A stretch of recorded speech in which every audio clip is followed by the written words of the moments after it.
ערב טוב, בעזרת השם נעשה ונצליח, והשם עלינו ברחמיו ירביח.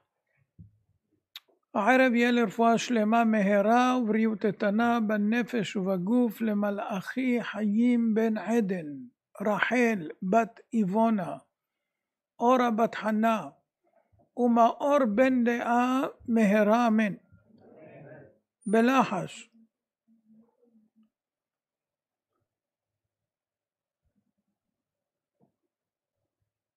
אמן. הערב גם לטובת נשמת רבנו יונה זכר צדיק לברכה, ולעילוי נשמת רפאל חיים בן קרן, פסח בן חנה, ולעילוי נשמת הוריי מנוחתם עדן. אנחנו במעלת הביטחון חלק ה'. בעת הכהונה של רבי אליהו לופיאן זכר צדיק לברכה כמשגיח בישיבת כפר חסידים, ניגש אליו אחד התלמידים, הודה לו בחום על כל אשר עשה עבורו עד כה, וסיפר שהוא רוצה לעזוב את הישיבה לצמיתות. למה אתה רוצה לעזוב?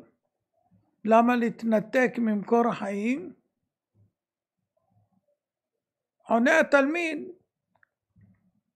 אני חושב על העתיד ומתכנן ללמוד מקצוע שיעניק לי ביטחון כלכלי בחיים.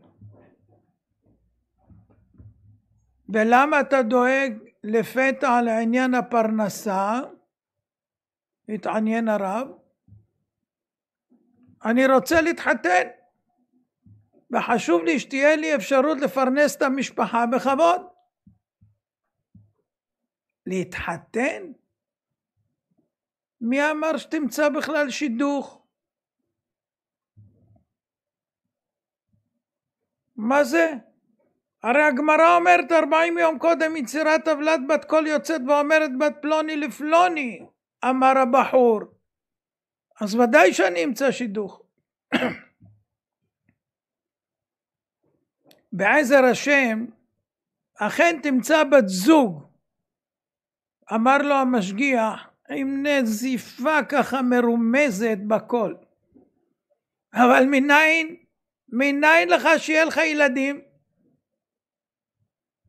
אוי ואבוי, הרב מקלל אותי?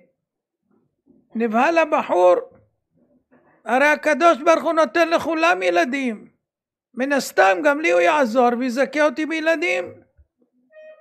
נכון, נכון, בעזרת השם יהיה לך ילדים, אבל מי מבטיח לך שאתה תצליח למצוא עבודה בתחום שאתה מתכנן?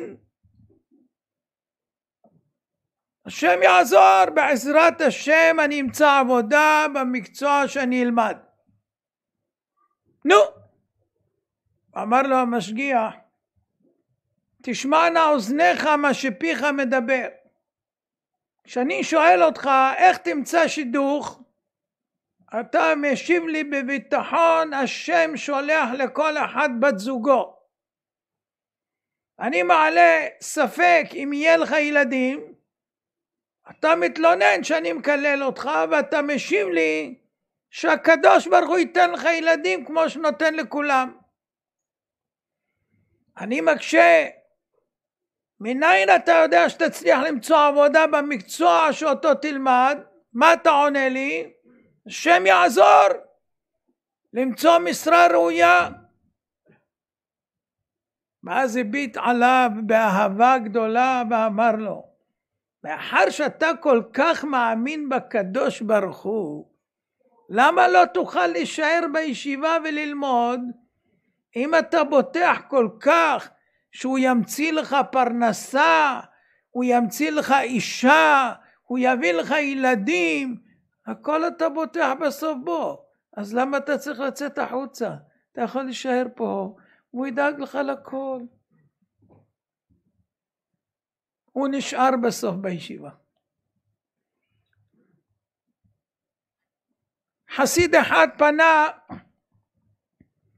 לאדמו"ר מלילוב זכר צדיק ברכה וטינה בפניו שהוא מתקשה לפרנס את המשפחה. המצב קשה, עוני ומחסור מעיקים עליו, מבקש רשות להגר לארצות הברית, ארץ האפשרויות הבלתי מוגבלות.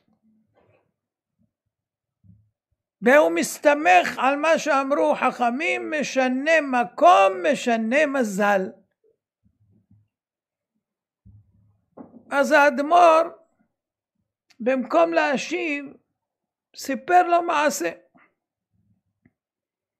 מעשה ברב של עיירה קטנה, היה תלמיד חכם גדול. כמה שהיה גדול, ככה היה גם עני גדול. מרבית התושבים היו עניים מרודים. עם כל הרצון לעזור לו, להחזיק אותו, לא היה להם מספיק אפילו לתת לו משכורת דלה. באחד הימים הגיעו שני עשירים גדולים לעיירה, שהייתה ביניהם מחלוקת ממונית, ופנו לדין תורה אצל הרב. טרם טענו טענותיהם, אמרו לרב שזמנם דחוק, ולא תהיה להם אפשרות להמתין עד שהוא יגיע למסקנה בדינם. לכן הם מבקשים ממנו שיועיל להתלוות עליהם לעירם ולהכריע שם.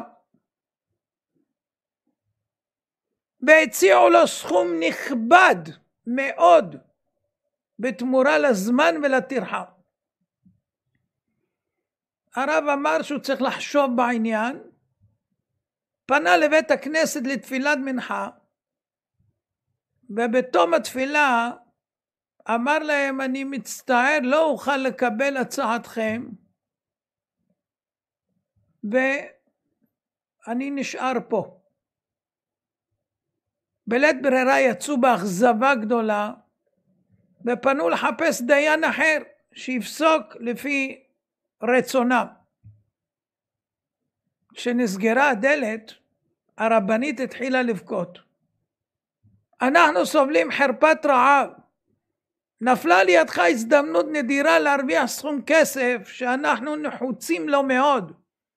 למה סירבת ללכת לעירם ולהשיג לנו מעט פרנסה?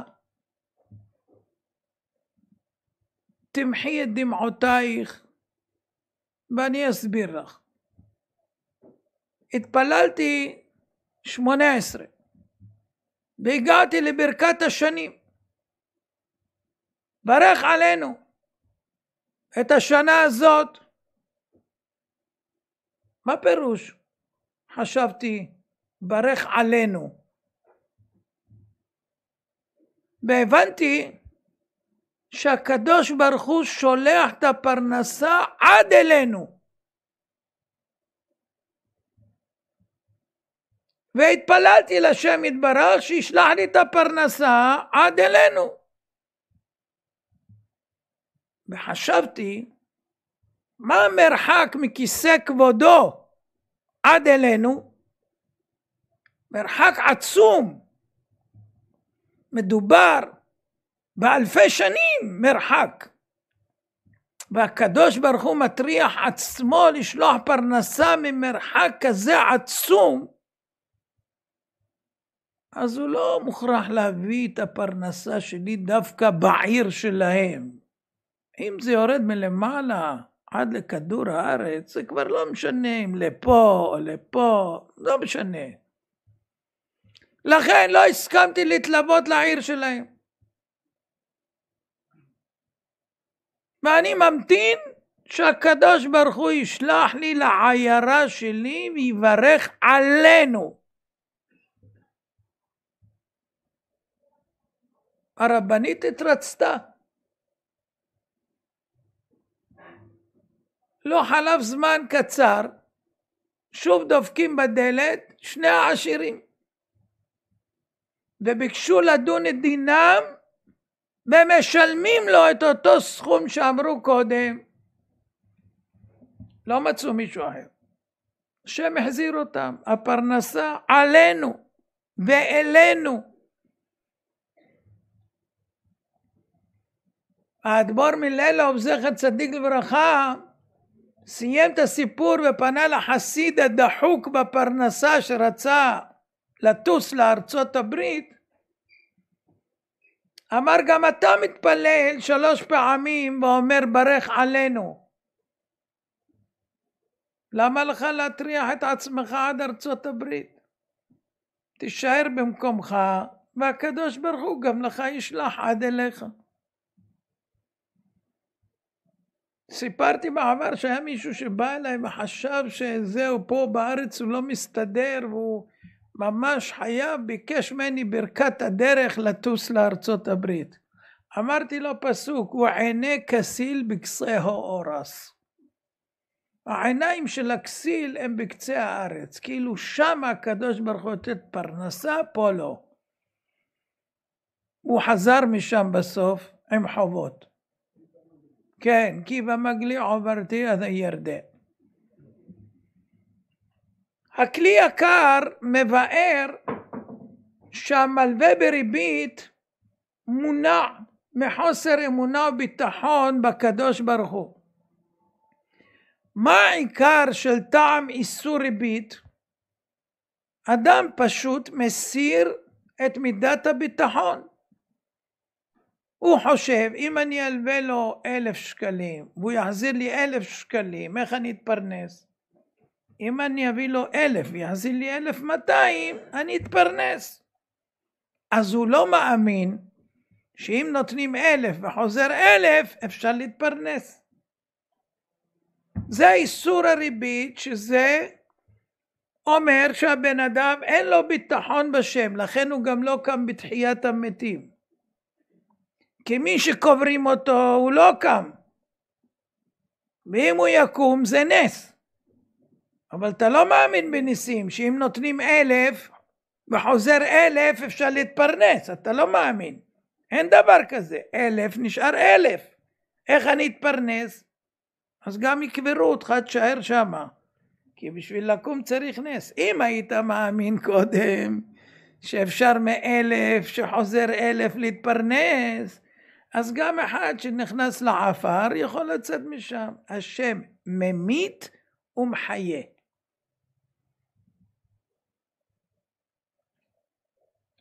אדם צריך לסמוך על הקדוש ברוך הוא שכל הפרנסה וכל האירועים שעוברים עליו זה בהשגחה פרטית מדוקדקת ביותר. רבנו בחייה בחובת הלבבות ממשיל כיצד נראה מי שסומך על אמצעים חיצוניים במקום להשליך יהבו על הקדוש ברוך הוא. הוא אומר מלך החליט להוציא אחד מהנתינים שלו להורג. אז הוא מינה את השר רב כתוליה ואמר לו אתה תוציא אותו להורג. הוא נתן אותו לפקוד שלו והפקוד העביר לפקוד ועד שהגיע לתליין. ולפני שהוא משסף את גרונו אז הוא מבקש רחמים מהתליין, תעשה טובה, תציל אותי, תרחם עליי, איך אתה תחתוך לי את הגרון עכשיו וזה, אין לך לב, אתה לא מתבייש, מה אתה חמאס דעש, מה קרה לך? כל מי שיביט מהצד יבין שהוא טיפש, מה אתה פונה לתליין? התליין רק מבצע. מי שגזר עליך את הגזר דין מוות זה היה המלך. בשביל שיתבטל הגזר דין אתה צריך לפנות למלך עצמו, רק בידו לפתור אותך מן הדין.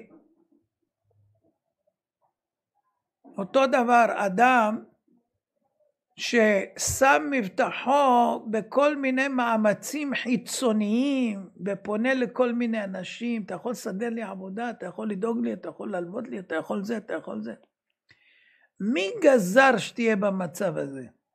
מלך מלכי המלכים. כל זמן שתדבר עם אנשים, זה לא יפתור לך את הבעיה, אתה צריך לפנות למקור שגזר. איפה פונים? בתפילת 18, שם יש לך מספיק מה לבקש לדבר. ובשומע תפילה אתה יכול לבקש כל מה שאתה רוצה.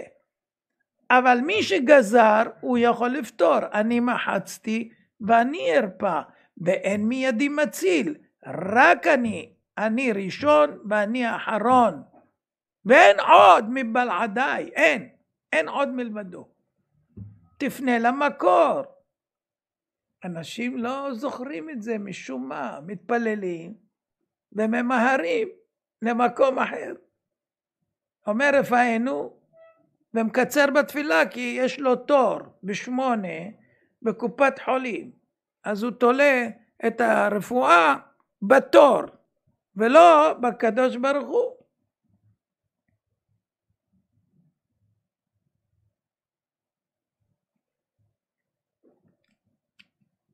למי שיש ביטחון זה זכות גדולה מאוד, החיים שלו שלבים, מאושרים, שום דבר לא מטלטל אותו. הוא מוכן לכל המצבים. שבטך ומשענתך המה ינחמוני. כוס ישועות אשא ובשם השם אקרא. צרה ויגון אמצא ובשם השם אקרא. תמיד הוא מוכן לכל המצבים. אדם מזומן למקרים. לפי מה? לפי מה שהוא עשה.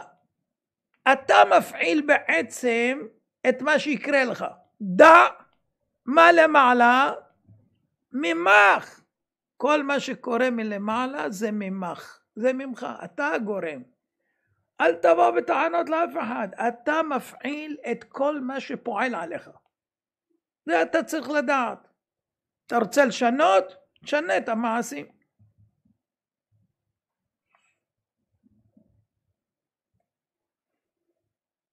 הגמרא מספרת שתלמידי רבי שמעון בר יוחאי שאלו אותו למה לא ירד לעם ישראל מן פעם בשנה? למה כל יום להטריח אותם להביא מן הביתה? עומר לגולגולת, למה? אמר להם רבי שמעון בר יוחאי, אמשול לכם משל למה הדבר דומה? מלך בשר ודם יש לו בן אחד, פסק לו מזונות פעם אחת בשנה, ולא היה מקבל את פני אביו רק פעם אחת בשנה. עמד ופסק לו מזונות כל יום, והיה מקביל את פני אביו כל יום. כך ישראל. כל אחד יש לו 4 ו5 בנים, ודואג שמא לא ירד מן למחר, ונמצא שכולם מתים. נמצא שכולם מכוונים ליבם לאביהם שבשמיים. כל יום מחדש צריך לבקש מהקדוש ברוך הוא. כל יום מחדש. למה?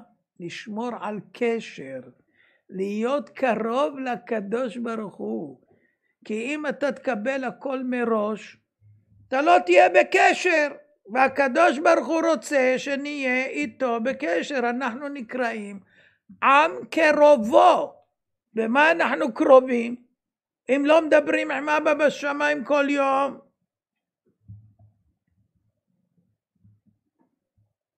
בקנדה יש אגמים מלנת אלפים. בישראל יש רק כנרת אחת. למה שאנחנו לא נהיה משופעים כמו בשוויץ, בקנדה, בכל מיני מדינות, שיהיה לנו מים בלי סוף? למה צריך כל פעם להסתכל לשמיים, יהיה גשם השנה, לא יהיה השנה? השנה שכונה או לא? מה? למה אנחנו ככה? אם אנחנו הבנים של השם, הוא אוהב אותנו כל כך, למה לא משפיע עלינו מה שהוא נותן לגויים?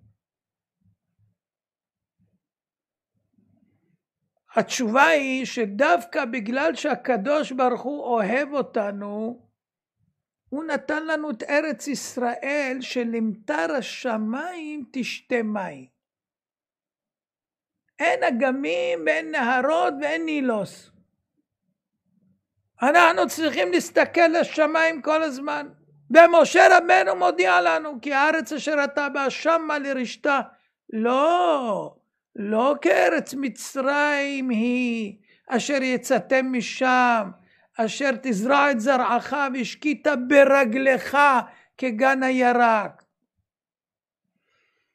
והארץ אשר אתם עוברים שמה לרשתה, ארץ הרים ובקעות, למטר השמיים תשתה מים. אנחנו זקוקים כל הזמן למטר מן השמיים. ולכן עלינו לשאת עינינו לבורא יתברך כל הזמן. וזה לטובתנו. בגלל שהוא אוהב אותנו, הוא רוצה שנדבר אליו, שנפנה אליו. אם יהיה לנו מדינה, ארץ, עם כל האמצעים, סעודים, קטרים, מלא כסף, מלא נפט, מלא גז, מלא מלא מלא מלא, מי ידבר עם הקדוש ברוך הוא? וישמן ישורון וימעט. הקדוש ברוך הוא רוצה שנדבר איתו, שנהיה בקשר. לכן דווקא הארץ הזאת לא משופעת.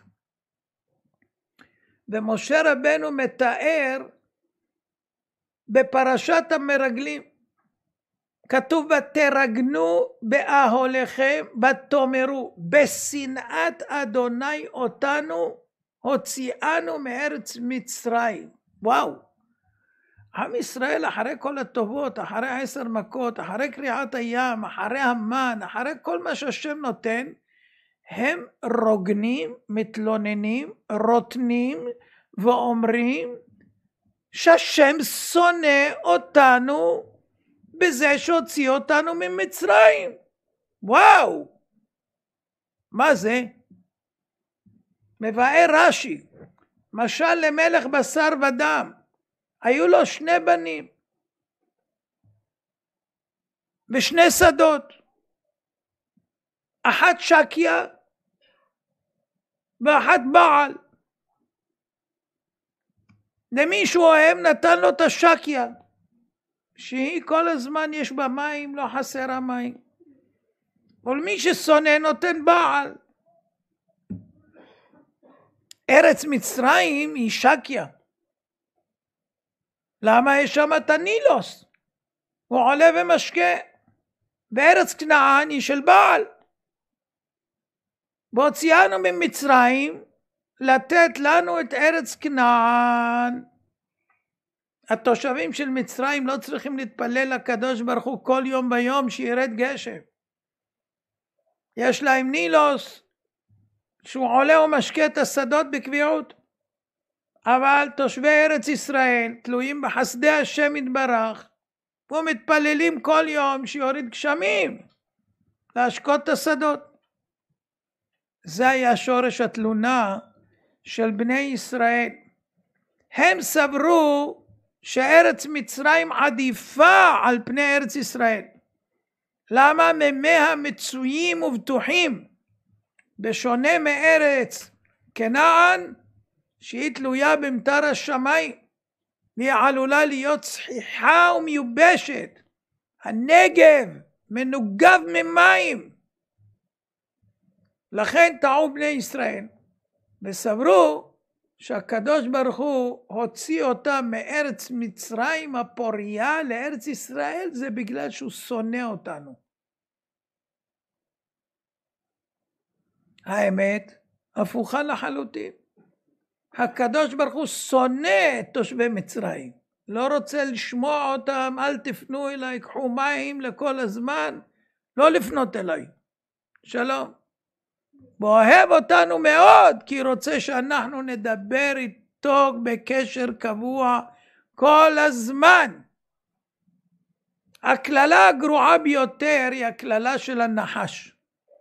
מאכלו עפר האדמה, מוכן לו בכל עת. לעומת זאת הכפירים מבקשים לטרף ולבקש מאל אוכלם. אבל הנחש לא חסר לו, הוא לא צריך לפנות לקדוש ברוך הוא. זה הכללה שהוא קילל אותו.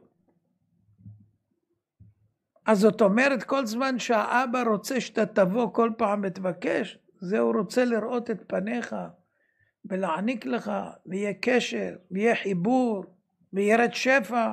אין שום בעיה, רק תבקש. אני לא אמרתי שאני לא אתן, אתן, תבקש. ארץ ישראל הובטחה לאברהם אבינו. בינתיים היא ניתנה למי? לעמים אחרים. עמים עצומים, גדולים. ולמה נתן הקדוש ברוך הוא את הארץ קודם לעמים אחרים? כדי שהם יעבדו לנו את האדמה ויכינו את הכל. כמו מלך שיש לו בן, עד שיגדל, נותן לשרים האחרים שיטפלו בנכסים, שהבן יבוא והכל יהיה מוכן. אז מקשה החתם סופר, מדוע הושיב הקדוש ברוך הוא בארץ ישראל גויים גדולים ועצומים, ובנו ערים גדולות ובצורות? למה לא נתן לגויים חלשים, שעם ישראל לא יצטרכו להילחם בהם 7 שנים נגד 31 מלכים? שישים חלשים, ויהיה קל לכבוש את הארץ, צ'יק צ'ק. מתרץ החתם סופר, התשובה היא תלויה בברכה בורא נפשות רבות. שם יש את התשובה. בורא נפשות רבות. הקדוש ברוך הוא עשה טובה לכל המין האנושי, בזה שהוא מרווה אותנו מצמאון. אנחנו שותים מים, ואנחנו מאושרים. אף פעם לא נמאס הטעם. תשתה פפסי קבוע, תשתה קולה, תשתה איזה אורנג', מה שתשתה, די, כמה אני יכול. מים, כל החיים תשתה, אף פעם לא נמאס. לחם, אף פעם לא נמאס. אותה עוגה כל הזמן, די. אבל השם עשה לנו לחם ומים, אף פעם לא נמאס. נו, אז הקדוש ברוך הוא מרבה את הצמאון שלנו, נכון? ואנחנו מאושרים, מרגישים טובה. אבל למה הקדוש ברוך הוא צריך בכלל שאנחנו נהיה צמאים? והוא ייתן לנו לשתות. יעשה שאנחנו לא צריכים בכלל לשתות. ולא צריכים בכלל לאכול. ונהיה סוללה טעונה כל הזמן. ונהיה פנויים לעבודת השם מה שהוא רוצה, בלי להתמלות כל פעם, למלא את הבטריה, להטעין אותה מחדש, בלי. למה הוא עשה את זה?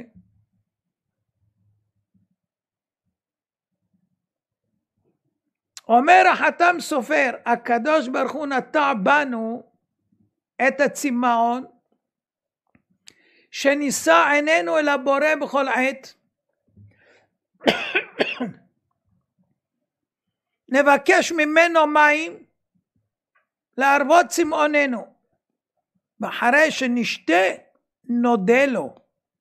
הרי אני מכוון לקיים 100 ברכות בכל יום, ולברך כמצוות חכמים. אז אתה מברך, מודה לשם, ברוך אתה השם, בורא נפשות רבות וחסרונן. אתה בורא נפשות רבות וחסרונן. אתה בראת אותנו חסרים בכוונה, בשביל שנוכל להודות לך, שנהיה קרובים, שנדבר, שנעריך, שנדע. אחרת אם לא, מי היה מכיר בכלל בטובתו של המקום? נמצא שמה שנראה בעינינו חיסרון, זה הטבה מהקדוש ברוך הוא כלפינו. לכן מברכים בורא נפשות רבות בחסרונן. מודים לשם ששתל בנו חסרונות, מודים לו על זה, כי באמצעותם אנחנו קשורים אליו, מדברים איתו. ורק אחר כך מודים לקדוש ברוך הוא שסיפק לנו את צרכנו ומחסורנו. על פי זה מבאר גם החתם סופר, הקדוש ברוך הוא הושיב בארץ ישראל ענקים שבנו ערים בצורות, וזה הציב קשיים לעם ישראל לכבוש את הארץ, ואז מבקשים מהקדוש ברוך הוא סיוע. איך אפשר לעמוד מול ערים בצורות כאלה? ואז השם מושיע ומנחיל את הניצחון, ועל ידי כך אנחנו קרובים אליו, מתפללים ולא תולים את זה בכוחי ועוצם ידי, שלא ניפול חלילה בגאווה ובמחשבה שאנחנו ניצחנו. כמו שעוד מעט בחנוכה נגיד, שהקדוש ברוך הוא ניצח במלחמות. אין לנו בחנוכה נס על הניצחונות. הרי בסך הכל משפחה אחת, מתתיהו ובניו, ניצחו את מעצמת יוון. זה היה צריך להיות מופת ונס שאין כדוגמתו. לא. הנס זה פח השמן. מלחמות אני עשיתי. דנת את דינם, רבת את ריבם, מסרת גיבורים ביד חלשים, זה אתה עשית הכל. אנחנו לא עשינו כלום, אנחנו רק הסכמנו לחרף את נפשנו על התורה והמצוות, זה הכל. את הניצחונות השם עשה. אז אם היה פה אנשים חלשלושים, בישראל היו מנצחים, היו תולים את זה בעצמם. לכן הקדוש ברוך הוא הביא עמים עצומים וגדולים, שבנו ערים בצורות וגדולות, בשביל שיהיה לנו קשה, ויקח 7 שנים, וצריך להילחם. ואז לא תולים את זה בעצמנו, אלא בקדוש ברוך הוא. ברוב המלחמות בלי חללים. לא יאומן כי יסופר.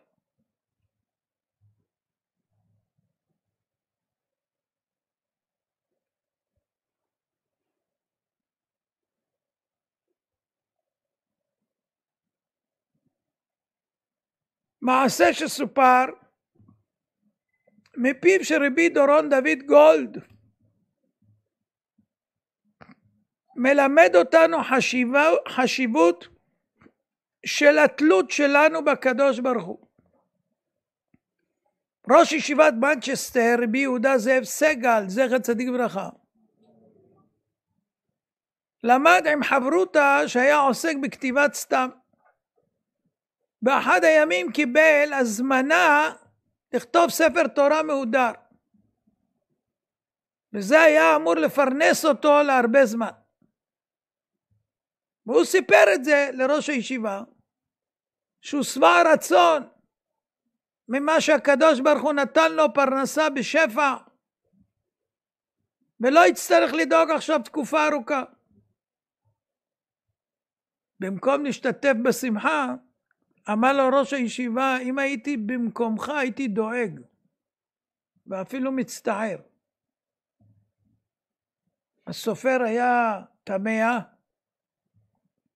מה רע בזה שיש כסף לתקופה ארוכה? אמר לו, זה ניתן לך לבדוק את מידת הביטחון שלך. אם אתה סומך על המשכורת הקבועה, או על פרנסה מובטחת, ולא תולה ביטחון בקדוש ברוך הוא, זה מכניס אותך לסכנה וצרה גדולה. דוד המלך אומר, אלה ברכב ואלה בסוסים, ואנחנו בשם אדוני אלוהינו נזכיר. המה קרעו ונפלו, ואנחנו קמנו ונתעודד. מי שבוטח ברכב בסוסים, זה גורם שהוא יהיה קרעו ונפלו. אבל הבוטח בשם מוקף בחסדיו, והבוטח באדוני חסד יסובבנו. ההצלחה והישועה בכל שטחי החיים היא תלויה בקשר שלנו לבורא עולם.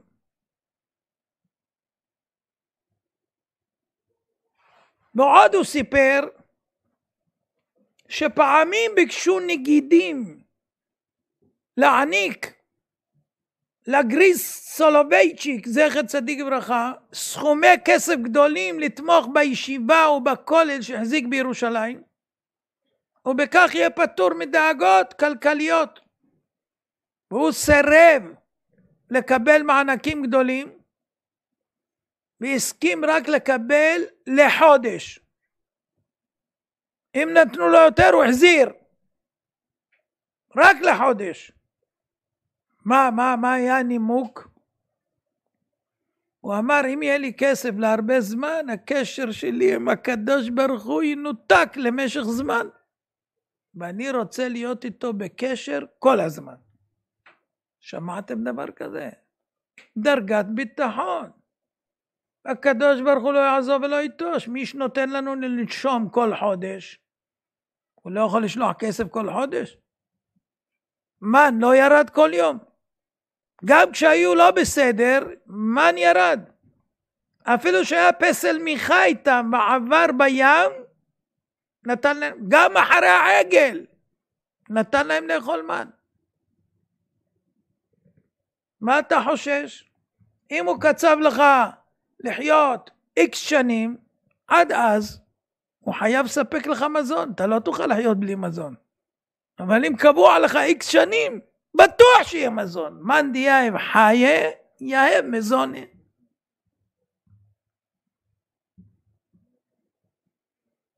עכשיו יש לי משהו מצחיק. הקדוש ברוך הוא אומר לעם ישראל, לסוסתי ברכבי פרעה, דמיתיך רעייתי. אם אנחנו מבינים את זה כמו שזה נאמר, לסוסתי ברכבי פרעה, דמיתיך רעייתי. אחד בא לאשתו בוקר אחד מחייך, ואומר לה, אין סוסה כמוך. זה יהיה כבוד או שזה יהיה ביזיון? איזה מין דבר זה? שאדם יאמר לאשתו, את יפה כמו סוסה. לא סתם סוסה, כמו הסוסה של פרעה. לסוסתי ברכבי פרעה, דמיתיך רעייתי. זה לא מחמאה. אז איך אומר לנו הקדוש ברוך הוא כזה דבר? על השאלה הזאת עונה רבנו חיים מוולוז'ין, זכר צדיק וברכה. הוא אומר לכן בעת, מה זה, נשים יותר טובות מכם. הם אומרות באהבה ויראה, כשמזכירים שם של חכם, ואתם שותקים. מה קרה לכם? אתם למדתם והם בצעות. מה זה הדבר הזה? ממש לסוסתי. על השאלה הזאת עומד רבנו חיים מוולוז'ין, זכר צדיק וברכה, ואומר, ולכן בעת קריעת ים סוף, אמר השם יתברך למשה רבנו, מה תצעק אליי? דבר אל בני ישראל ויסעו. זאת אומרת, זה תלוי בהם.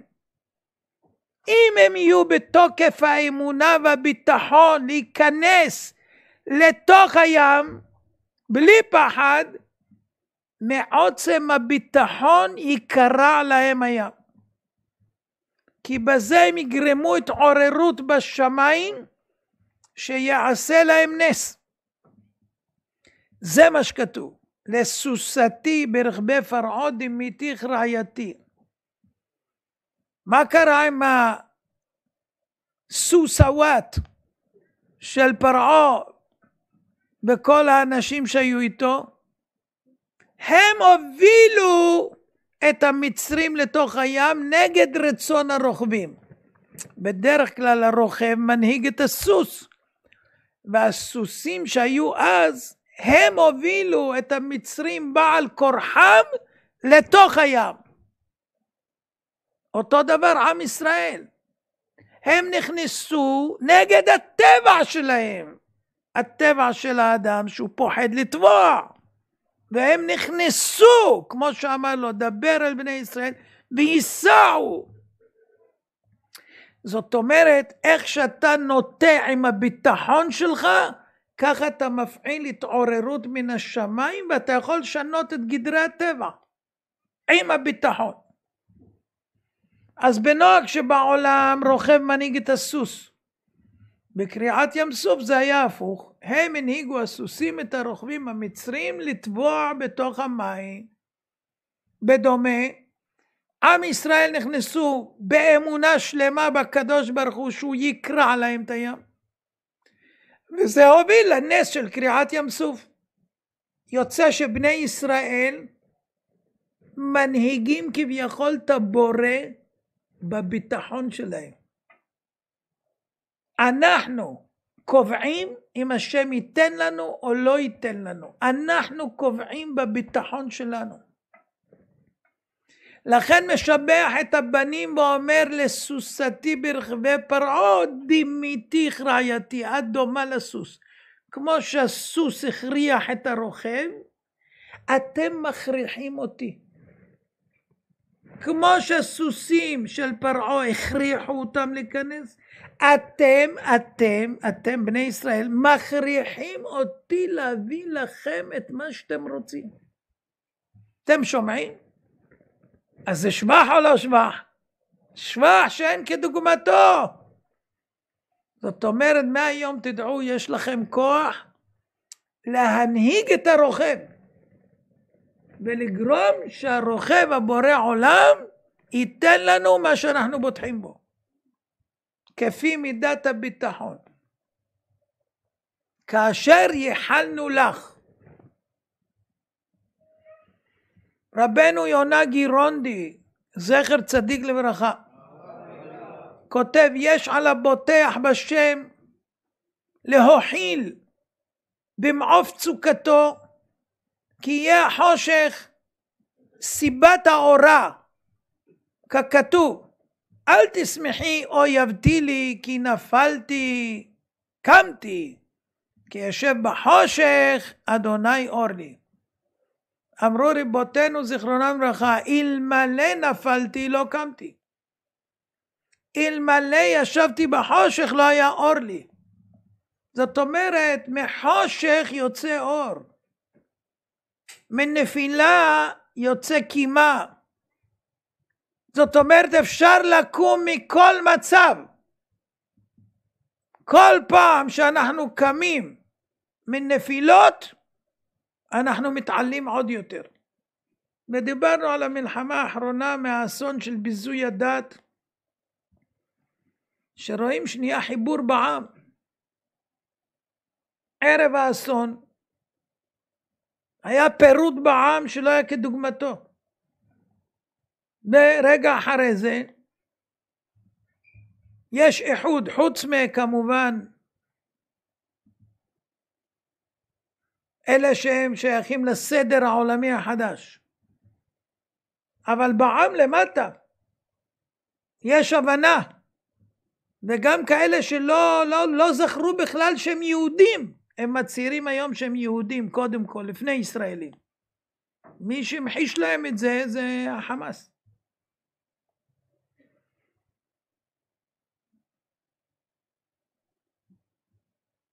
האדמו"ר מגור, בעל האמרי אמת, שרד את השואה, כל בניו ונכדיו נספו בשואה, נותר לו רק נכד אחד בשם רבי נוח יוסקוביץ',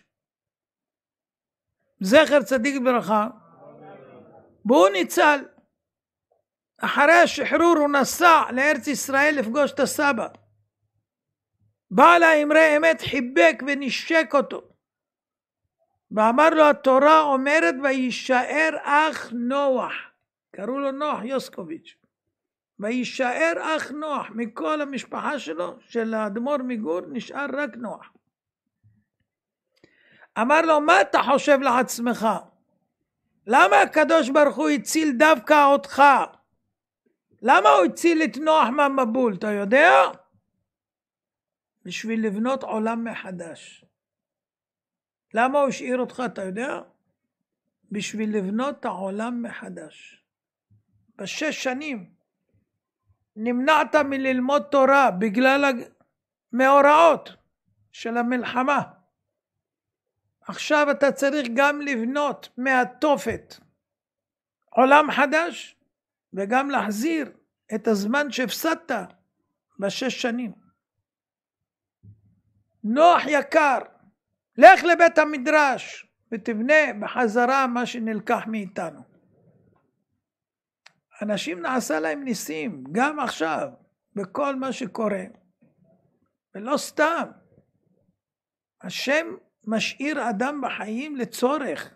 אתה צריך להבין למה אתה כן נשארת והם לא. ואם הוא מפספס את זה, אני לא אומר את ההמשך. הגמרא דורשת על הפסוק, כל ימי עני רעים. זה שדעתו קצרה, וטוב לב משתה תמיד, זה שדעתו רחבה. סנהדרין ק"א. רש"י מסביר, כל ימי עני רעים, זה שדעתו קצרה, הוא משים על ליבו דאגות חברו, ודואג על כל מה שעתיד לבוא עליו. כל הזמן דואג. זה שדעתו רחבה, לא משים דאגה על ליבו.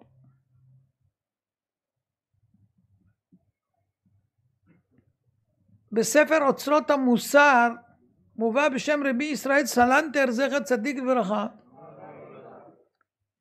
כל הדאגות אסורות. יש רק דאגה אחת שמותרת. מה היא?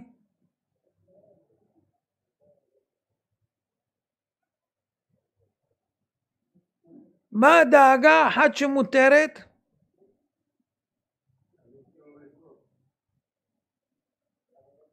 הדאגה מן הדאגות. זה מותר. אתה צריך לדאוג אם יש לך דאגות. אין לדאוג. הדאגה היחידה המותרת זה מן הדאגות. על מה אתה דואג? כגמול עלי אמו. תינוק דואג? לא דואג. יש לו אמא. ואנחנו יש לנו אבא. אבא שבשמיים הכל יכול. אז מה אתה דואג? את כל המסלול, מטיפס רוחה עד שיצאת והכל, הוא סידר את הכל בסדר? הכל היה בסדר עד עכשיו? הוביל אותך הכל בסדר? למה אתה דואג? מה הדאגות עוזרות? דאגות פותרות בעיות? הן רק מעמיסות. הפתרונות רק לשם יתברך.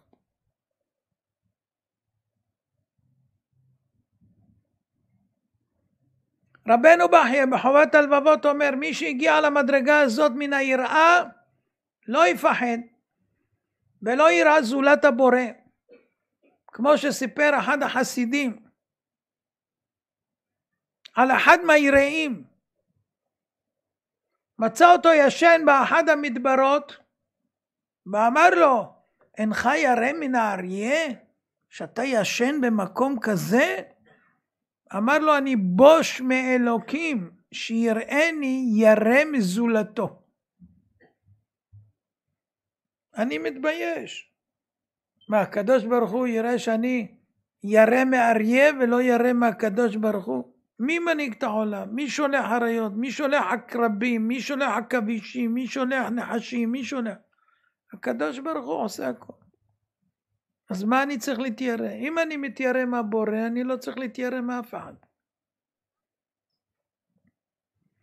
בשבט מוסר, רבי אליהו הכהן, זכר צדיק ברכה, אומר, אל יהיה אדם מצר מה ילד יום. לעולם יהיו פניו שוחקות ובדחן. זה מראה שהוא בוטח בשם יתברך. לכן שמח תמיד, בוטח ביצרו, גם אם יהיה רע, הקדוש ברוך הוא יתקנו. ועל זה אמר אליהו הנביא לרבי ברוקה, על שני אנשים בדחנים שהיו הולכים בשוק, אלה בני עולם הבא.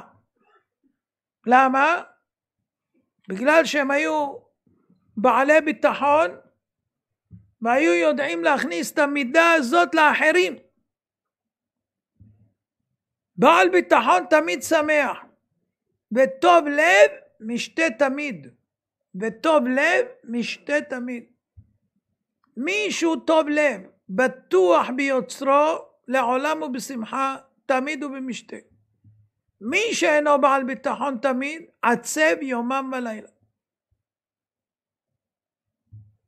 הרמו פותח את הגהותיו בשולחן ערוך אור החיים במילות הפסוק, שיביתי אדוני לנגדי תמיד. אתם חושבים שהוא פותח עם זה סתם? לא. מי יודע איך הוא מסיים את השולחן ערוך? איך מסיים הרמות השולחן ערוך? הממרה האחרונה שלו, מה הוא מסיים? וטוב לב משתה תמיד.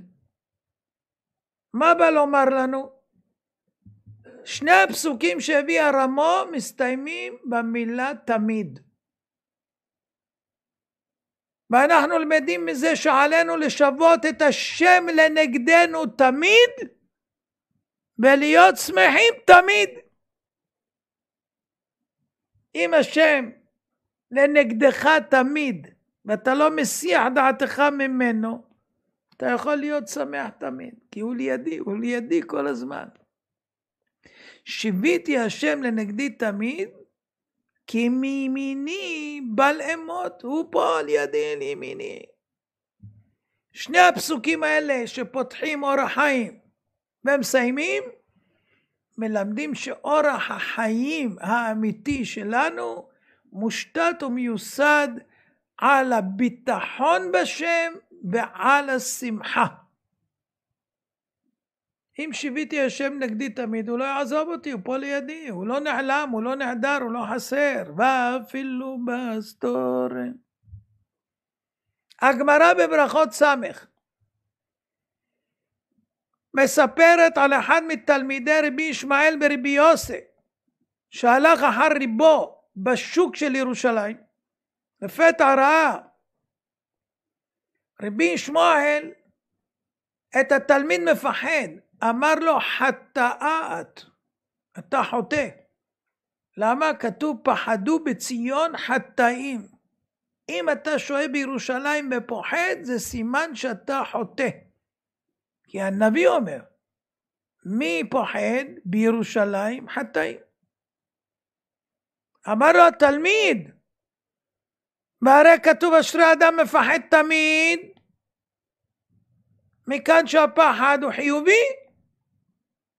רבי ישמעאל אמר לו, ההוא בדברי תורה כתיב, הפסוק מדבר בדברי תורה, רש"י מסביר, אשרי האדם מפחד תמיד, שמא תשתכח תורה ממנו, שמתוך כך הוא צריך לחזור ולשנותם תמיד. מזה רואים שלא ראוי לאדם לפחד משום דבר בעולם חוץ משכחת התורה. זה צריך לפחד. פן תשכח את הדברים אשר ראו עיניך. כשעם ישראל יוצאים למלחמת מצווה, השוטרים עומדים בפני החיילים ואומרים, מי האיש אשר בנה בית חדש ולא חנכו? ילך וישוב לביתו, פן ימות במלחמה, ואיש אחר יחנכנו. וואו. מה זה? מי שידע את התשובה לזה יקבל 200 שקלים. תשמעו. כתוב, מי האיש אשר בנה בית חדש ולא חנכו, ילך וישוב לביתו, פן ימות במלחמה. מה, זה לא מספיק פה לעצור? אומר, ואיש אחר יחנכנו. ומי האיש אשר נטע כרם ולא חיללו, ילך וישוב לביתו, פן ימות במלחמה, ואיש אחר יחללנו. ורש"י אומר, ואיש אחר יחנכנו, בדבר של עוגמת נפש הוא זה. לא הבנתי, מה יותר גרוע, שהוא ימות במלחמה, או שיהיה לו עוגמת נפש לפני שהוא ימות? התורה אומרת, ואיש אחר יחנכנו. לא הבנתי. מי שנטע כרם ולא חיללו, אז אומרים שילך הביתה, פן ימות, ונותנים לנו טעם. מה הטעם? יהיה לו עוגמת נפש אם יבוא מישהו אחר ויחללנו. מה יותר גרוע, למות במלחמה או שיהיה לאדם עוגמת נפש? מה? לכאורה למות, אז למה התורה נותנת טעם כזה?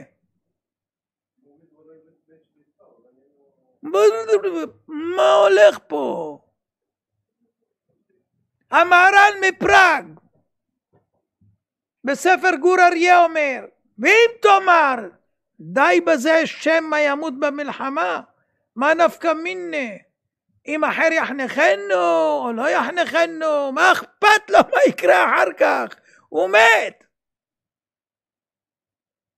מה אכפת לו? הוא אומר, משום שיש אדם שבגלל שהאחר ייקח את שלו, עולה בדעתו, וואו, יש לי בית, ועוד לא עשיתי חנוכת הבית, ויבוא מישהו אחר ויעשה, אדם כזה חולש את דעתו עליו, כי רש"י אומר דבר של עוגמת נפש הוא, ובשביל שחלשה דעתו יתרה למזלה, הוא מת במלחמה. זה יגרום לו מיתה. לכן תולה כתוב, מי יגרום לו מיתה? שאיש אחר יחנכנו. אתה מודאג?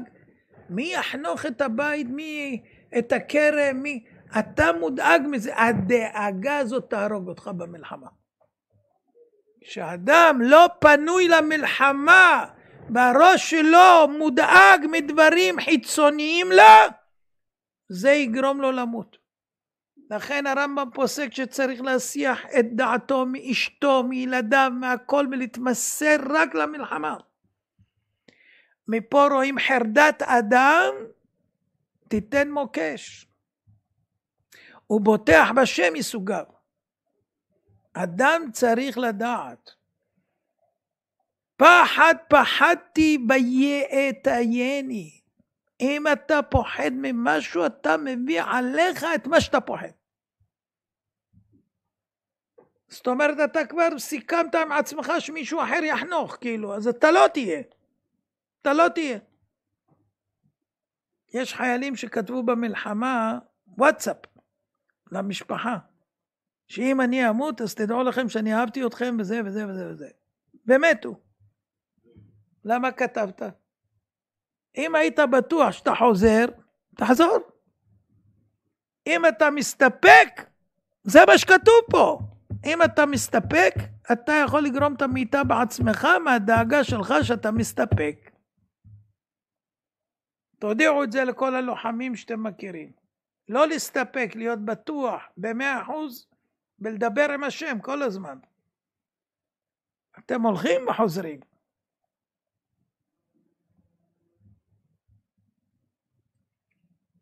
יהודי אחד בא לרב עם תלונה. פלוני פתח חנות מולי, גונב לי את הלקוחות.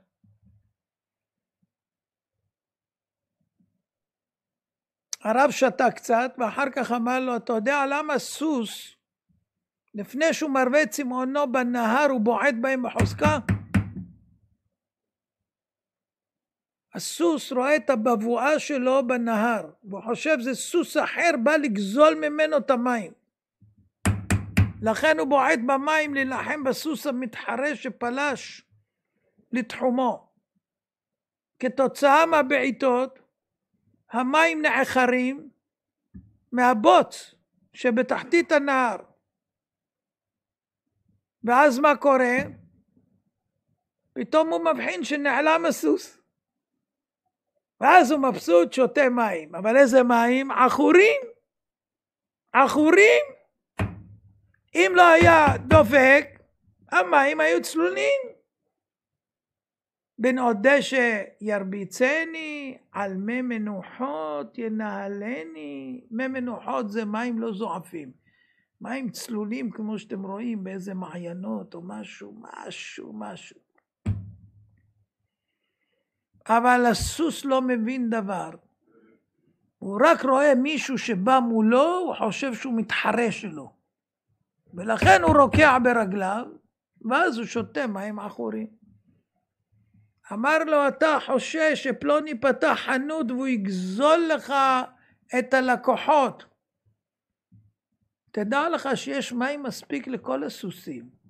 הקדוש ברוך הוא סידר הרבה מים, כל הסוסים יכולים לשתות. אל תדאג. גם לכל בעלי החנויות השם זימן פרנסה. אף אחד לא יכול לגעת במוכן לך. אין צורך שתרקע. המזונות קצובים.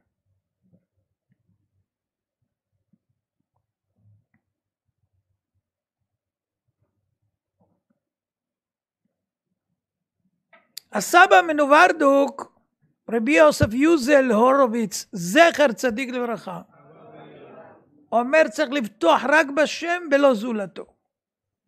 מביא משל, אדם מבית הרכוש נעשה עני ואביון. פנה לנדיב אחד ואמר לו, אדוני הנכבד, אני מבקש רק ממך עזרה. נדרתי נדר, שאני לא לוקח כסף מאף אחד, רק ממך. נדר. הנדיב נקלע לבעיה, אם הוא לא ייתן לו, אז זה שאלה של נפשות. הוא והילדים שלו לא יאכלו כלום, הוא נדר נדר. בלית ברירה, נתן לו. אומר הסבא מנוברדוק, אם אתה אומר לקדוש ברוך הוא, אני לא רוצה מאף אחד כלום, רק ממך. מידך רחבה ונדיבה. אתה מכריח את הקדוש ברוך הוא שרק הוא ייתן לך. אבל אם אתה סומך על פלוני ואלמוני, הוא אומר, סע, לך אליהם. זאת אומרת, צריך לפתוח רק בשם יתברך.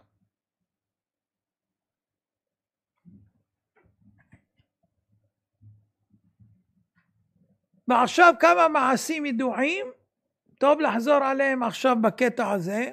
גמרא בתענית כ"ד, רעייתו של רבי חנינה בן דוסה רגילה לחמם תנור בכל ערב שבת, ולהניח בתנור משהו שמעלה עשן, כאילו יש לה מה לאפות.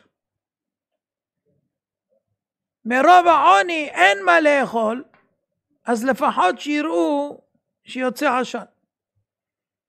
הייתה שם שכנה רעה שידעה שאין מה לזה, נכנסה, ככה כמו שאומרים בהפתעה, ומה המקור שיוצא עשן אצלכם? רק היא שמעה את הדלת נפתחת, ברחה למעלה מהבושה. והשכנה רואה שהקערות מלאות בצק, בתנור מלא בלחם, בדרך נס. והיא צועקת לה, תביאי מרדה, להוציא את הלחם. זה עומד להישרף. אמרה לה, כן, הלכתי להביא את המרדה. מסיימת הגמרא, אף היא להביא מרדה נכנסה, מפני שמלומדת בניסים. היא לא שקרה. היא באמת עלתה להביא מרדה, כי הייתה מלומדת בניסים כמו בעלה. והתנור התמלא חלות. הגמרא בנדרים מ"ט מספרת, רבי יהודה ורעייתו עניים מרודים. הייתה להם רק גלימה אחת, מעיל אחד, שהוא גם לגברים גם לנשים. רבי יהודה יוצא מהבית, רק הוא לובש. אשתו יוצאת, היא לובשת. אי אפשר ששניהם יצאו, רק אחד יוצא. באחד הימים, אמרנו, כן, רבן שמעון בן גמליאל כינס את בני העיר, גזר תענית ציבור. רבי יהודה לא הגיע. שאלו למה הוא לא הגיע, אמרו אין לו מעיל, אשתו יצאה מהבית עם המעיל, אז הוא לא יכול לבוא, עד שהיא לא תחזור. שמע, רבן שמעון שלח לו גלימה, סירב רבי יהודה לקבל. והשליח אמר לו, שלחו אותי לתת לך גלימה שתוכל לבוא. אמר לו, אתה חושב שאני חסר? הרים את המחצלת והראה לו שמה מטבעות זהב. אתה רואה כמה עושר שמור לי? אבל אני לא רוצה ליהנות מסחרי בעולם הזה על חשבון העולם הבא. לא היה שם כסף. לא היה. אבל הוא היה בטוח שהשם יעשה לו נס שהוא לא יתבייש, וכשהוא ירים, השם לא יחזב אותו. הביטחון שלו בשם יתברך מוכיח שמה שאתה מאמין יכול לקרות. מה שאתה מאמין, תלוי בדרגת הביטחון, יכול לקרות.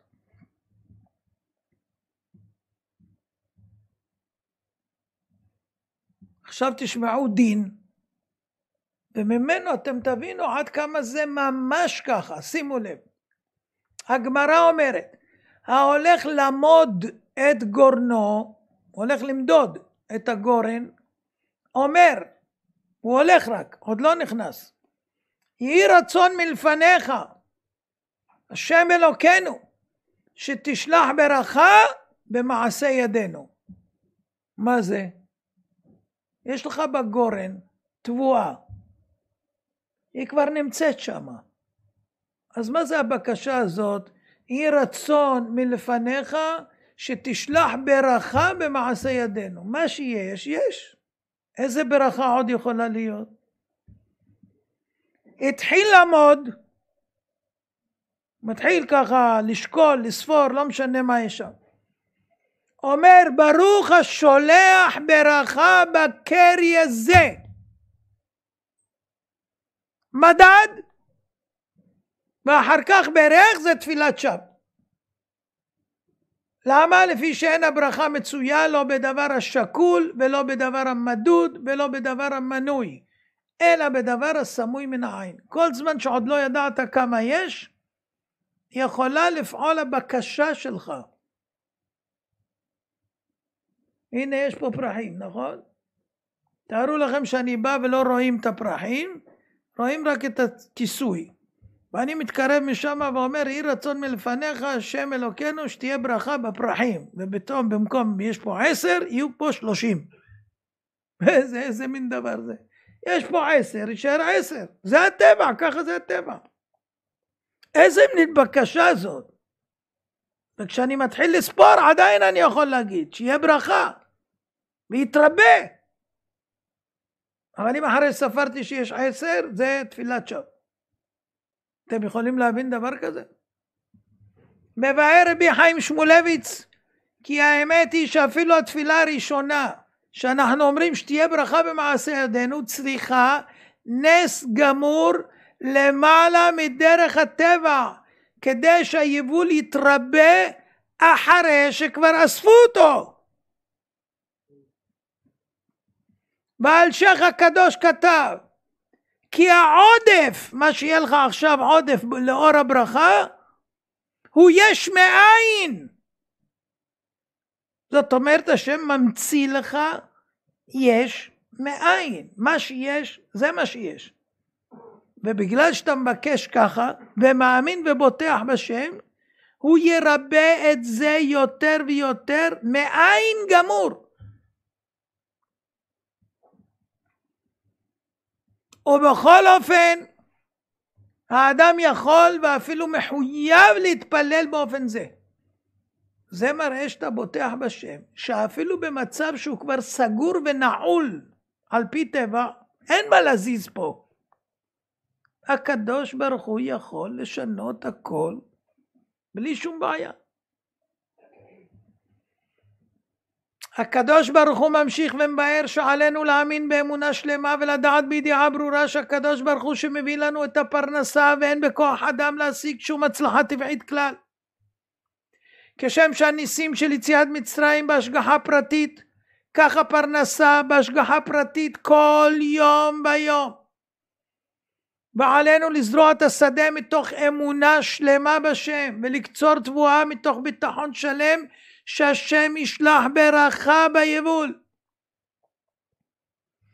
אדם זרע, אחרי שזרע יכול להיות שלא יהיה גשם, יכול להיות שיהיו תולעים, יכול להיות שיבואו פלסטינים ויקחו לך את הכל, יכול להיות שזה ירקב, יכול להיות שתאסוף את הכל, תמכור ולא ישלמו לך, יכול להיות שאתה בכלל לא תהיה. כל כך הרבה דברים יכולים להיות אז מה אתה בטוח בכלל שאם זרעת ואם יש צמיחה יפה ואתה רואה את החיטים בכמותיה, מי אמר שאתה תהנה מזה בכלל? מי אמר? עד שאתה תוכל לענות, זה ניסי ניסים. ניסי ניסים ושמירה על שמירה, שמירה על שמירה שרק השם עושה את זה. אדם המאמין בבורא עולם באמת ובתמים מכיר שהקדוש ברוך הוא משגיח עליו תמיד, משפיע עליו ברכות בלי גבול. אנחנו יושבים פה מדברים, מקשיבים, זה ניסי ניסים. מיליארדים של תאים אצלנו נעים, נלחמים, חיידקים, וירוסים, חרטטה וכל מיני דברים, ואתה יושב פה והכל מתפקד והכל זה, ואתה אפילו לא מרגיש, אתה חי בנס כל רגע. על ניסיך ונפלאותיך שבכל רגע.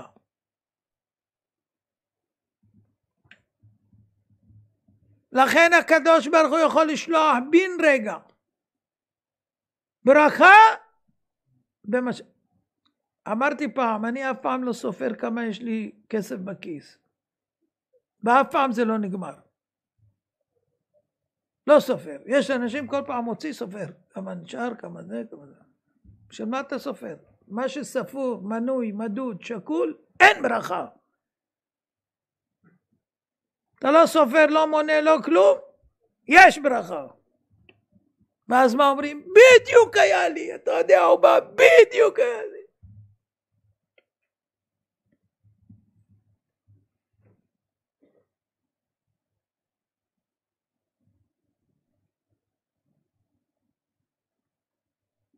יש אנשים שפוחדים מכישופים, כל פעם באים, יש לי כישוף, עשו לי כישוף, אני לא מצליח, עשו לי כישוף, בטח יש לי כישוף, אני לא מתחתן, עשו לי כישוף.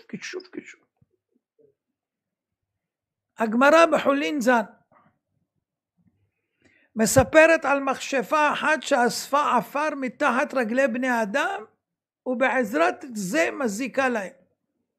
באחד הימים ניסתה ליטול עפר מתחת הרגליים של רבי חנינה כדי להמית אותו בכשפיה, והוא לא חשש ממנה כלל. אמר לה במפורש, שקולי, לא מסתייעה מלתיך, אין עוד מלבדו כתיב. את יכולה לקחת עפר כמה שאת רוצה, לא יעזור לך שום דבר, יש רק אחד, אין עוד מלבדו. מכאן שאפילו הכשפים הם בגזירת הבורא. אם השם לא יגזור, לא יועיל. הגמרא ממשיכה. למה לא חשש רבי חנינה?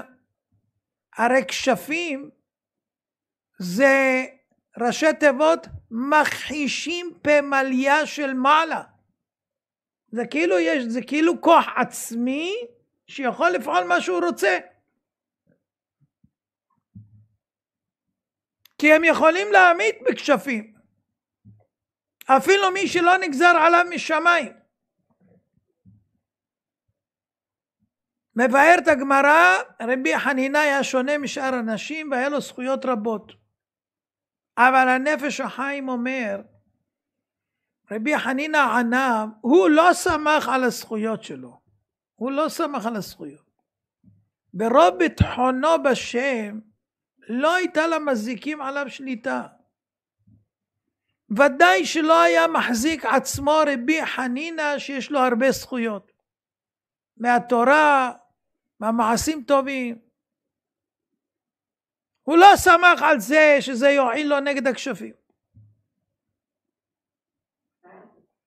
אבל באמת אין בכוח המרכבה טמאה שום כוח עצמי חלילה.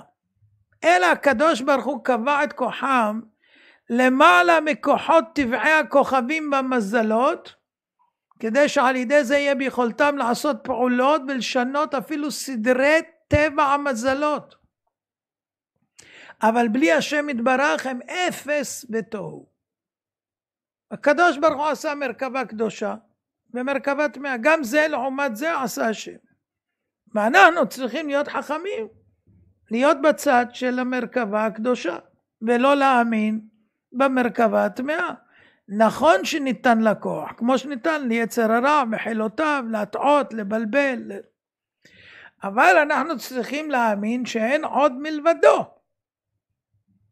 לכן, רבי חנינא לא בטח על זכות קדושת תורתו ומעשיו רבים, אלא הייתה לו אמונה קבועה בלב, שאין עוד מלבדו שום כוח כלל.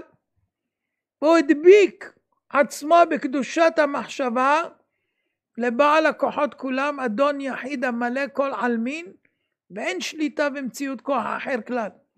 לכן היה בטוח שלא יועיל לה כלום. וזה גם מה שאמר רבנו חיים מוולוז'ין, ופרסמנו את זה וחילקנו גם, שכל האומר 3 פעמים באמת, באמונה שלמה, שכל הכוחות בטלים אצל כוחו של הקדוש ברוך הוא, ואפילו מעשה כשפים, לא יעונה לו כל רע. יכול לעבור במו אש, ולא יקרה לו כלום. ככה אומר רבנו חיים מוולוז'ין.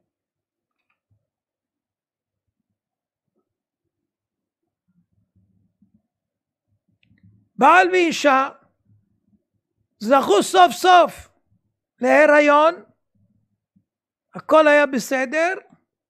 לקראת ההיריון הרופאים יצאו אליו, אמרו העובר והאישה בסכנה, תהיה צפוי לגרוע ביותר. ומסכן מרגיש חרדת מוות, בוכה, רוצה ללכת לרב שלו להתחנן, שיתפלל על רעייתו ובנו, עוד לא נולד, והוא זקוק לנס מיידי. פתאום הוא נזכר בעצה הזאת שאמרתי, כל הכוחות בטלים אצל כוחו של הקדוש ברוך הוא, ואפילו מעשה כשפים. והחדיר בעצמו שאין עוד מלבדו, והתנתק מכל מה שמסביב ומה שאומרים ומה שמדברים, וכל המכונות מצפצפות, עולות ויורדות וזה. וכעבור מספר דקות נשמע תינוק בוכה.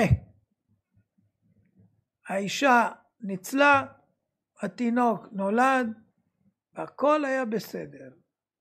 איך זה הצליח? הוא תלה את הביטחון רק במקור החיים. מי שנותן חיים זה הבורא יתברך, איתו צריך לדבר. ואם אתה בוטח בו ב100%, הקדוש ברוך הוא לא מאכזב.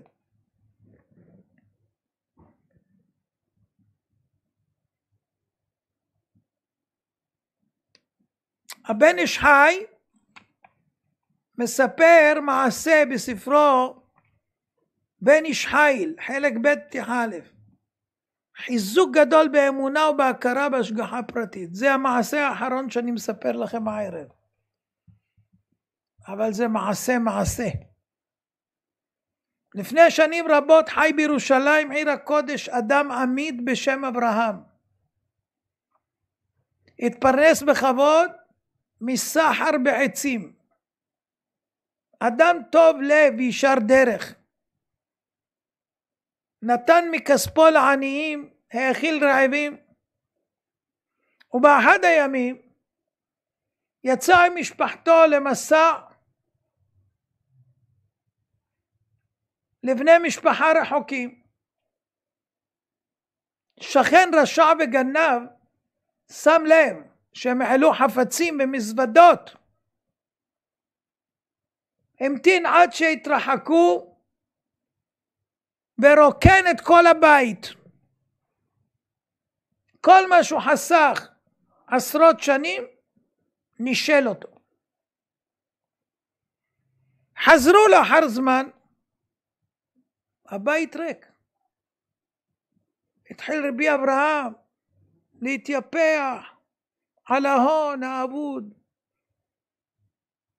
ניסה לאתר את הגנב. מאמצים לתוהו. בינתיים השכן הרשע ארז את הכסף בחפצי הערך בשק גדול, נסע לעין גדי והטמין שם את האוצר הגנוב. הקדוש ברוך הוא העניש את הגנב, עוד לא נהנה מהשלל, חלה, ניסה להגיע ליישוב, לא עלה בידו ונפח את נשמתו בשממה, לא רחוק מהשק. למחרת חלף שם אדם בשם אפרים, בן יחיד לאביו וזקן. הזדעזע מהגופה המוטלת, קרא קבר וטמן אותו שם. פתח את השק ונדהם לגלות כסף רב וחפצי ערך. עזב את המקום בשביעות רצון. דבר ראשון זכה לקבור מת מצווה, וזכה באוצר שלפי הבנתו זה שכר על מה שהוא זכה לקבור את המת. באותו לילה הוא חולם חלום, ואומרים לו משמיים לא לגעת בכסף שאינו שייך לו. דע לך, האדם שקברת גנב את הכסף וחפצי הערך מאיש ישר ובעל חסד, והרכוש עתיד לחזור לבעלים האמיתיים בבוא היום. התעורר מהשינה, חלומות שב ידברו, והדחיק את החלום והצטדק שיש לו זכות לשמור את הכסף לעצמו, מאחר שלא הוא גנב אותו מבעליו. הוא גנב, אני לא גנבתי. אחרי זמן חלה אבא של אפרים, שהיה זקן, והוא נקרא לשהות במחיצתו ברגעים האחרונים. זה מספר הבן איש חי, מעשה שהיה. אפרים חשש להשאיר את האוצר במקום מגוריו, לקח אותו עמו והחביא אותו בגינה של אבא. מצא עץ חלול, הטמין את השק בתוכו ותחב פיסת עץ לכסות את השק. כשנכנס לבית, האבא גוסס, נפטר. הלוויה מכובדת, ישב שבעה. כל זה אירע בחודשי החורף. זמן קצר, סערת גשמים אדירה שטפה את האזור. ביתו של אפרים שירש מאביו, הוצף במים, עצי הגינה נעקרו ממקומם, ונסחפו עם הזרם, עם העץ החלול שבפנים האוצר. העץ התגלגל לאדם שמכר אותו לאברהם סוחר העצים, שניסה לשקם את העסק מחדש, וכך חזר האוצר האבוד לבעלים. יפה או לא יפה? לא הסתיים הסיפור. אפרים קם מהשבעה. לדאבונו התברר לו שלא נותר לו מאומה, לא רק מהעץ והשק, גם לא מהבית של אבא שלו בירושה, הכל הלך בסערה.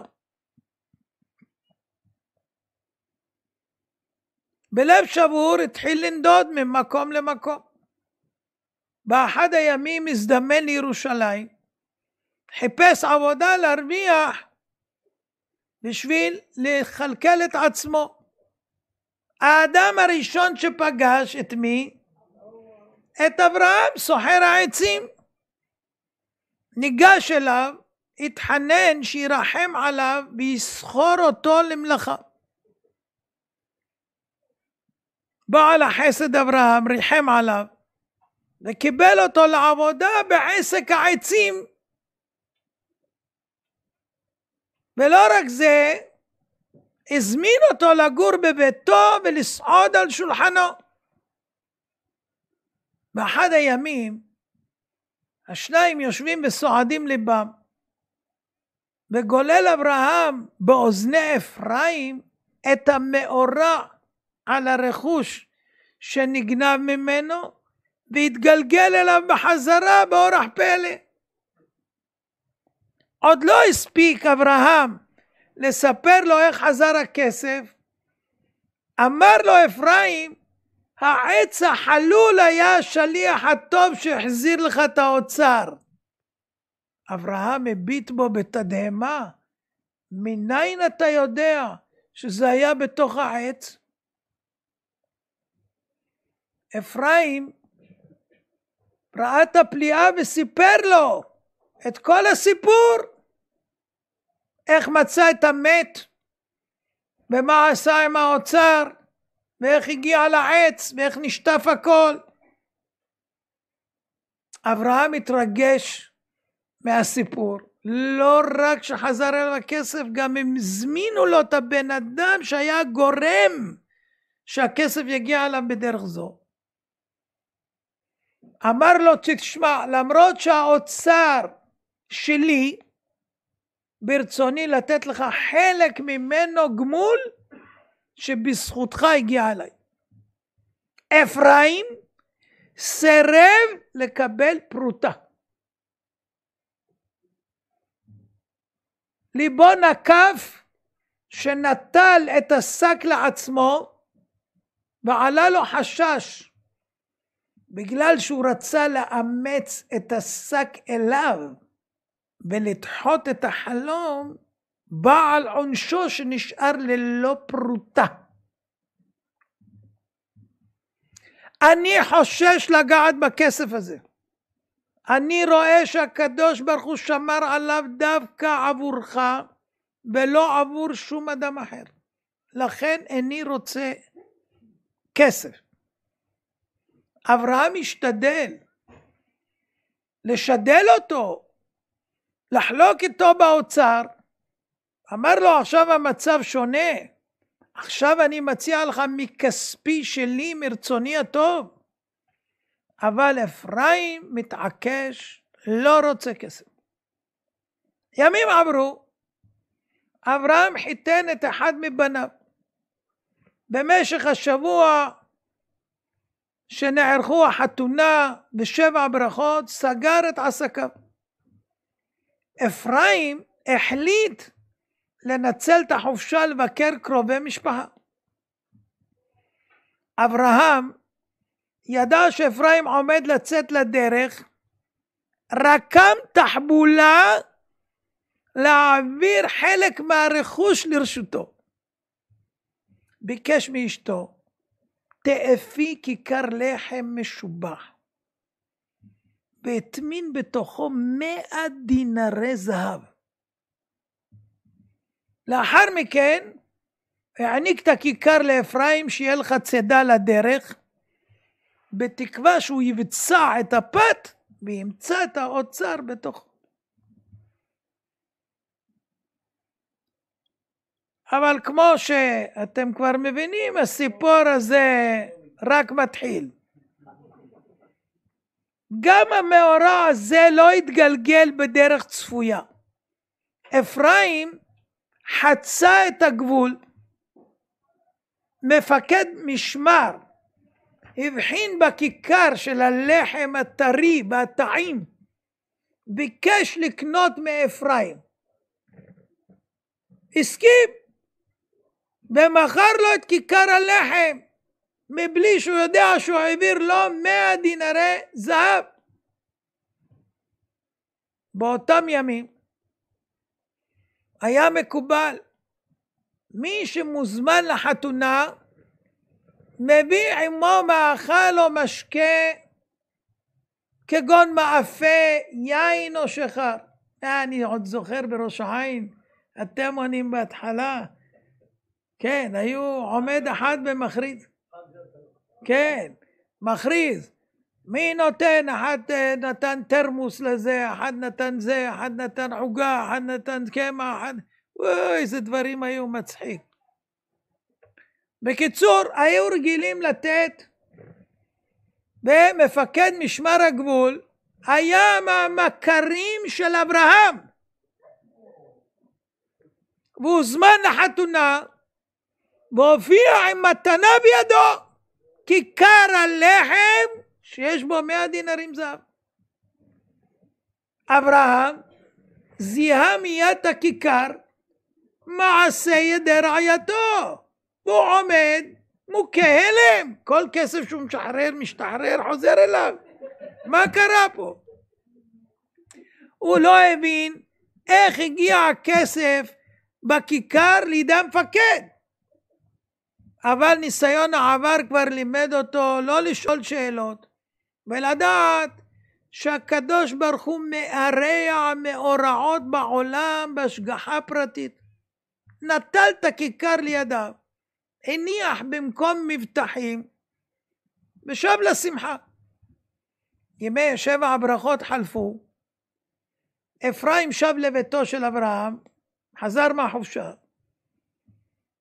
והוא סס לראותו, שאל אותו, האם נהנית מהכיכר לחם המשובח שאשתי הכינה לך? ואפרים לא שיקר, אמר את האמת, מכרתי את הכיכר למפקד משמר הגבול. שלף אברהם את הכיכר ממקומו המצנע, וסיפר לאפרים איך התגלגל בחזרה הכיכר אליו, כמתנה לחתונה מהמפקד. ואברהם בצע את הכיכר מול העיניים הנדהמות של אפרים, הוא רואה שם 100 דינרי זהב.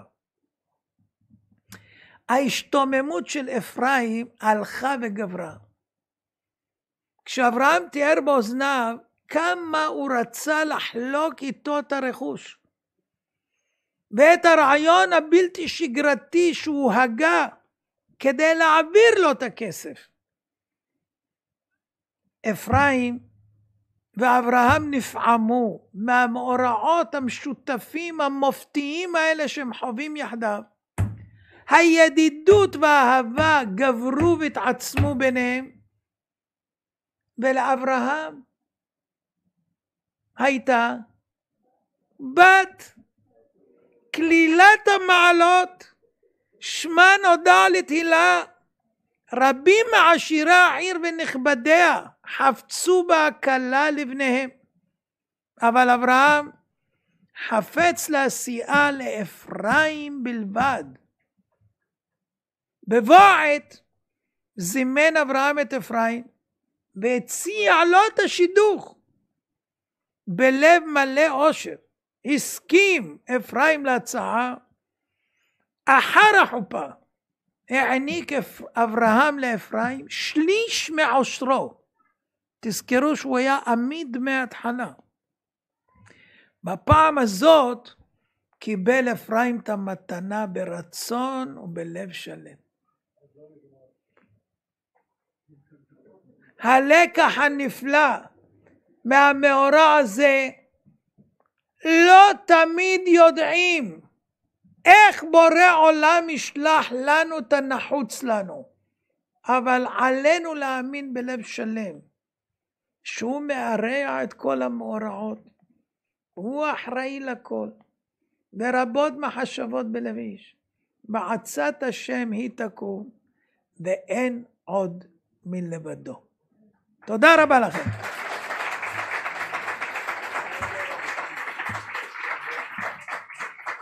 שתי שאלות בבקשה, אחד הרים את היד, תן לו.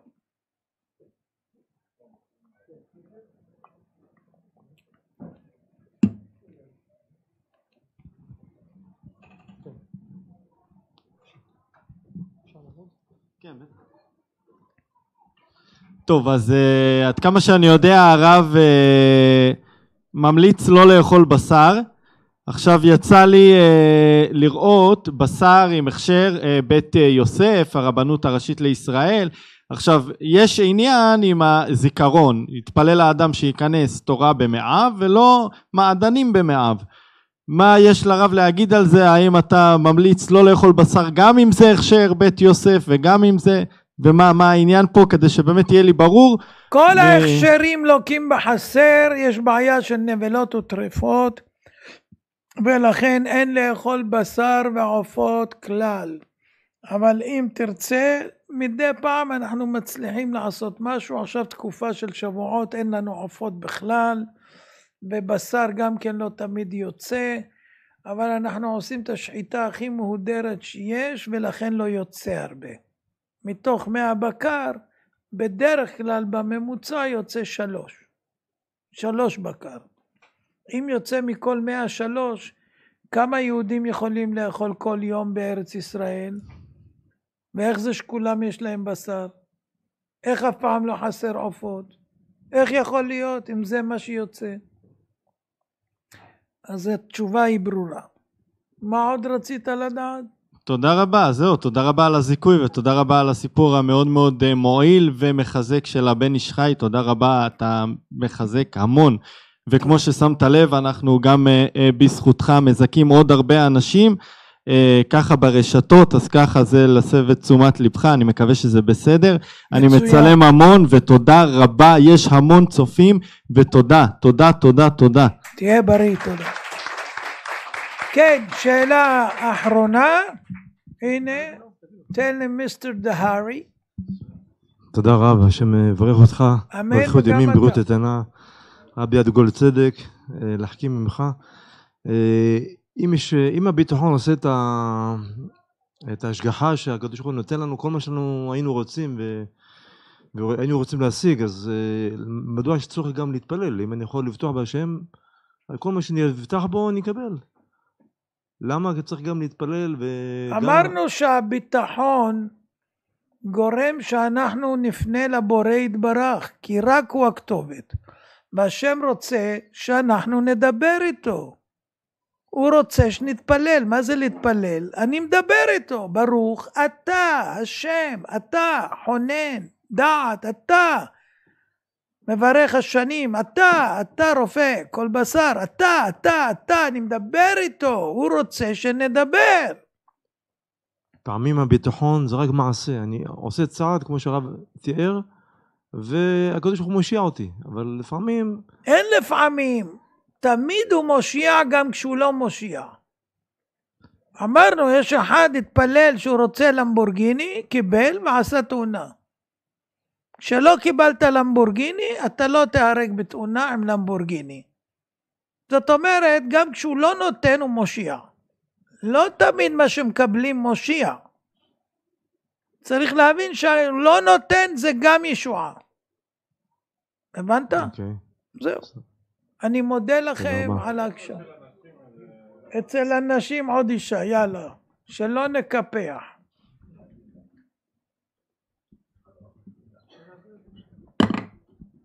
ערב טוב, כבוד הרב. ערב טוב. השם שפתי תפתח ופי יגיד תהילתך. הרי מכוון לקיים מצוות עשה של פרסומי ניסה, של הכרת הטוב לכבוד הרב ולבורא עולם, ולקדש את שם השם ברבים עד כמה שאני יכולה. אני רוצה לומר תודה לבורא עולם. אני אמא של רפאל חיים. מה? אני אמא של רפאל חיים. כן. ואני רוצה, מתרגשת, אני רוצה לומר תודה לבורא עולם, שלמרות שהמסע שלנו הסתיים במוות של הילד, אני רוצה לומר תודה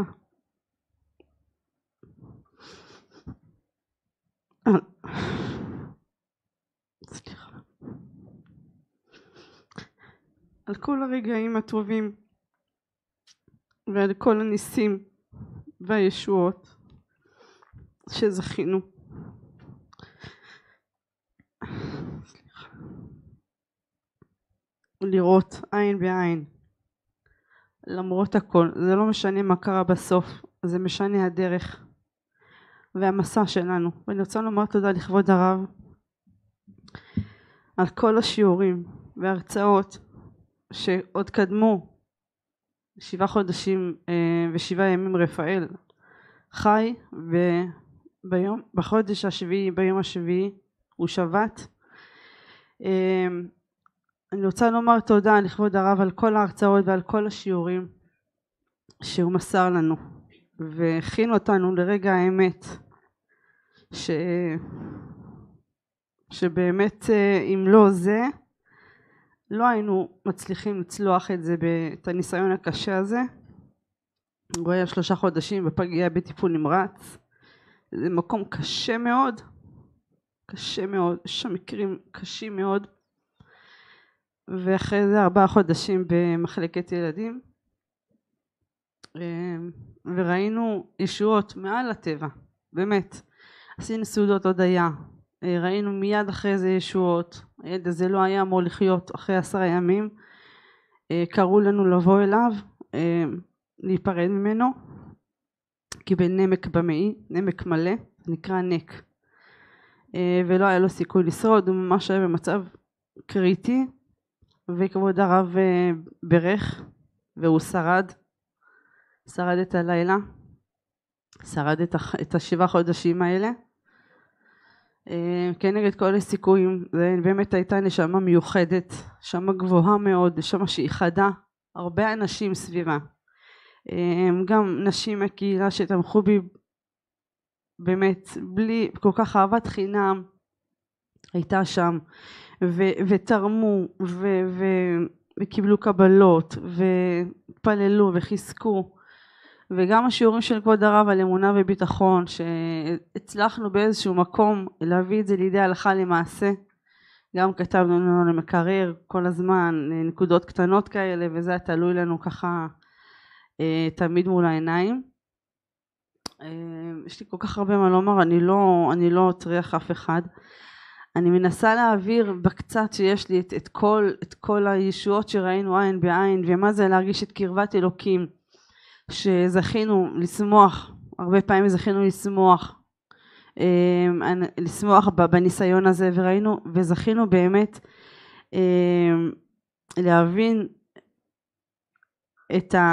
כמו שאמרתי הלכה למעשה מה זה לעמוד בניסיון, ולא משנה מה בסוף, זה לא משנה, זה האמונה שזה הכל לטובה והכל ממנו, וברגע שהם משחררים ומרפים ובאמת נותנים לקדוש ברוך הוא לנהל, ומרגישים את השקט הנפשי הזה, יש את האמונה שזה הלמידה ואת הביטחון שזה הלכה למעשה, שאדם מרגיש את הרוגע הנפשי.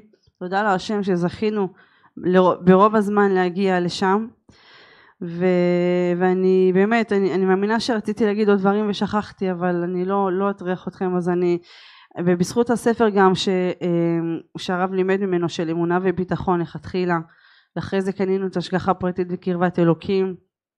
אני ממליצה לכולם לקנות את הספר הזה, את הספרים האלה, וגם שמחת השבת, שבזכות השבת בעצם שהגיעה השבת עצרנו את הכל, למדנו מהספרים, קיבלנו כוח, וקיבלנו כוח לעוד שבוע ועוד שבוע ועוד שבוע ועוד שבוע. אז תודה רבה לכבוד הרב על הכל, תודה רבה לכבוד הרב על המילים הטובות, על העידוד ועל הברכות, ותודה לבורא עולם שלא עזב אותנו לרגע, ושהניסיון הזה היה מאהבה, הרגשנו את אהבת השם בתוך הקושי, וזה לא הייתי מבקשת אחרת ולא הייתי רוצה אחרת, ככה בדיוק הייתי רוצה את זה אחד לאחד. תודה רבה לבורא עולם ולכבוד הרב. מה השמות שלכם? מה כבוד הרב? מה השמות שלכם? קרן, בעלי אסף. קרן בת? טובה. מה? טובה. קרן בת טובה, ובעלך? אסף בן תמר. אסף בן תמר, השם יזכה אתכם לתאומים. אמן. תודה כבוד הרב. הרי אני מכוון לקיים מצוות חכמים. רבי חנניה אומר הגשי אומר, עושה הקדוש ברוך הוא זכות ישראל לפי כוח, ירבו להם תורו ומצוות, שנה אמור. אדוני חופש למען צדקו, יגדיל תורו ויאדיר. הרי אני מכוון